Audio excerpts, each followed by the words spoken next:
વડિયા સ્થિત પૂર્વ કેબિનેટ મંત્રી બાબુભાઈ મુંદડા દ્વારા રજૂઆત કરાઈ હતી। પછાત ગણાતા સૌરાષ્ટ્રમાં ખેત સમૃદ્ધિ લાવવા કલ્પસર એકમાત્ર વિકલ્પ છે। સરકાર કલ્પસરને અમલમાં લાવવા પૂર્વ કેબિનેટ મંત્રી બાબુભાઈ મુંદડા આવ્યા છે મેદાનમાં। દિન પ્રતિદિન પાકતા સૌરાષ્ટ્રને વિકસિત સૌરાષ્ટ્ર બનાવવા માટે આ યોજના ખૂબ જ જરૂરી છે। સૌરાષ્ટ્રનો યુવાધન દેશના મોટા શહેરો અને વિદેશના રોજગારીના અભાવે સ્થળાંતર થઈ રહ્યા છે, તેનું અટકાવવું જરૂરી છે। ભાવનગરથી કચ્છ સુધીના દરિયા વિસ્તારમાં મુખ્ય કેનાલનું નિર્માણ કરી શકાય અને જળ પરિવહનથી ઉદ્યોગોમાં પણ વિકસિત થઈ શકે, સમય અને નાણાંનો બચત પણ થઈ શકે તેમ છે। સૌરાષ્ટ્રના ભાવનગરના ઘોઘાથી સુરત મુંબઈનું અંતર પણ ઘટાડવા આર્થિક ફાયદો થઈ શકે છે। પેટા કેનાલોથી સમગ્ર સૌરાષ્ટ્રના ગામડે ગામડે સિંચાઈ યોજનાઓ આપી શકાય છે। સૌની યોજના પણ કલ્પસરનો ભાગ બનાવીને મોટું કેનાલ નેટવર્ક બનાવી શકાય। વડાપ્રધાન નરેન્દ્ર મોદી, કેન્દ્રીય જળ મંત્રી પાટીલ તેમજ મુખ્યમંત્રી ભૂપેન્દ્ર પટેલે લખ્યો છે પત્ર। જે કેસરી ગુજરાતી સાથે રાજુ કારિયા, વડિયા। સૌરાષ્ટ્રની જે કલ્પસર યોજના છે એ સૌરાષ્ટ્ર માટે અતિ જરૂરી એટલા માટે છે કે આજે સૌરાષ્ટ્રમાંથી ખૂબ મોટા પ્રમાણમાં માઇગ્રેશન થઈ રહ્યું છે ગામડાઓમાંથી, અને આ માઇગ્રેશન અટકાવવા માટે કલ્પસર યોજના કરવી જરૂરી છે। દેશના વડાપ્રધાન, મુખ્યમંત્રી રાજ્યના અને દેશના સિંચાઈ મંત્રી એમને મેં રજૂઆત કરી છે કે ખાસ કરીને સૌરાષ્ટ્રનું સ્થળાંતર અટકાવવા માટે અને આવનારી પેઢી અને ભવિષ્ય માટે ખેતી માટે કલ્પસર યોજના કરવી ખૂબ જરૂરી છે। કારણ કે સમગ્ર વિશ્વનું મોટું તળાવ મીઠા પાણીનું આ બને એમ છે। નર્મદા કરતાં ડબલ કેપેસિટીનું આ તળાવ બને એમ છે।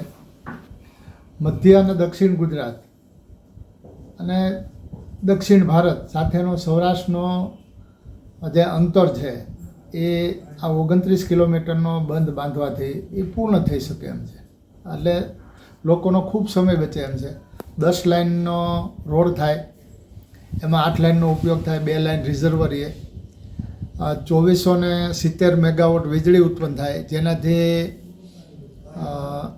પર્યાવરણને પણ ફાયદો થાય, કારણ કે આ વીજળી સોલાર અને વિન્ડ ઉપર આધારિત છે।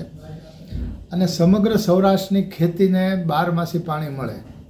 હું એવો વિચાર કરતો હતો કે માનો કે ન કરે ને ઈશ્વર એવું ન થવા દે, પણ માનો કે પરિસ્થિતિ એવી થઈ કે મધ્યપ્રદેશની અંદર વરસાદ જ ન આવે અને નર્મદા ડેમમાં પાણી જ ન આવે અને ખાલી રહે, તો આજે નર્મદા ડેમ આધારિત સમગ્ર ગુજરાત સૌરાષ્ટ્ર છે। ત્યારે આ કલ્પસર યોજના હોય તો એના લીધે રાજ્યને અને સૌરાષ્ટ્રને મોટો ફાયદો થાય। મધ્ય ગુજરાતને પણ આ પાણી મળી શકે એમ છે, મધ્ય ગુજરાતને પણ સૌરાષ્ટ્રની અંદર આવવામાં ફાયદો થઈ શકે એમ છે। મધ્ય ગુજરાતમાં આ પાણીનો લાભ આ તળાવ બને એટલે થાય। માછીમારી મીઠા પાણીની પણ ખૂબ મોટે પ્રમાણે થઈ શકે એમ છે। બંદર પણ વધારે વિકસી શકે એમ છે। એટલે સૌરાષ્ટ્રની જીવાદોરી સમાન આ કલ્પસર યોજના કરવી ખૂબ જરૂરી છે। અને આ માટે લોકોને પણ જેને ઈચ્છા હોય, લાગણી હોય કે આ યોજનાની મારી માગણી વ્યાજબી છે, તો એ લોકો પણ વડાપ્રધાનને, મુખ્યમંત્રીને ઈમેલ કે પત્રથી જાણ કરી શકે એમ છે અને માગણી કરી શકે એમ છે।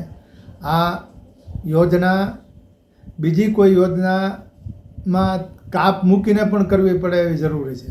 કારણ કે જો કામ શરૂ થાય તો 8 વર્ષ થઈ શકે એમ છે, પણ મારા મનમાં પણ 8 વર્ષે પૂરી ન થાય, 10-12 વર્ષે થાય, 14 વર્ષે થઈ શકે।